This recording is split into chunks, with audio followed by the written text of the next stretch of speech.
A Greater Victoria man who pretended to be a doctor and lied about his credentials is not going to spend any time in jail. Jason Walker was well known and was respected in the community. The former Saanich Reserve Police officer and CEO of a counseling business had the trust and the respect of the people who knew him. That all began to come to an end in December when his web of lies began to come undone. Friday, he pleaded guilty to perjury and using false documents to pass himself off as a doctor, and today he was back in court to learn his punishment. A news reporter Louise Hartland was there. Jason, do you have anything to say? After months of court proceedings, Jason Walker finally knows his fate. He will not serve any time behind bars. Walker spent years as a trusted member of the community, as a counselor and a former Saanich Police Reserve Constable. On Friday, Walker pleaded guilty to 2 counts of perjury and 1 count of using forged documents. Today, Judge Robert Higinbotham handed the 32-year-old Walker a conditional sentence. Walker faces the maximum time, 2 years less a day. He will serve time for all 3 charges concurrently and in the community. In his reasons for sentence, the judge says the public humiliation and scorn he has received has been well deserved, and he avoided jail time in part because of that embarrassment. But the judge also said Walker's ego played a strong role in his life. I felt very disappointed and I felt deceived.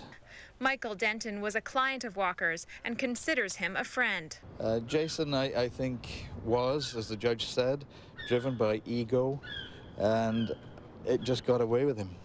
And I think, really, at the heart of things, he's a good man, and he just got caught up with the ego. Walker's perjury charges stem from 2 court cases in 2009, where he took the stand and lied under oath. The first was an impaired driving case where he told the court he was a doctor, but in reality, Jason Walker has never obtained a medical degree. The judge says the second time Walker lied on the stand was more serious, a case of alleged child abuse. Walker was called as an expert who claimed to have prior experience as a child protection worker. But after reviewing both cases, the judge concluded Walker's false testimony had no impact on the fairness of either trial. Included in his conditional sentence, Jason Walker has to serve 240 hours of community service within 6 months and issue a public apology in the newspaper. He also has to write a letter of apology to his former clients and co-workers. And so I think the sentence is appropriate. I would have been very surprised had he been incarcerated. But I think the community service, and more importantly, I think the public apology is very important.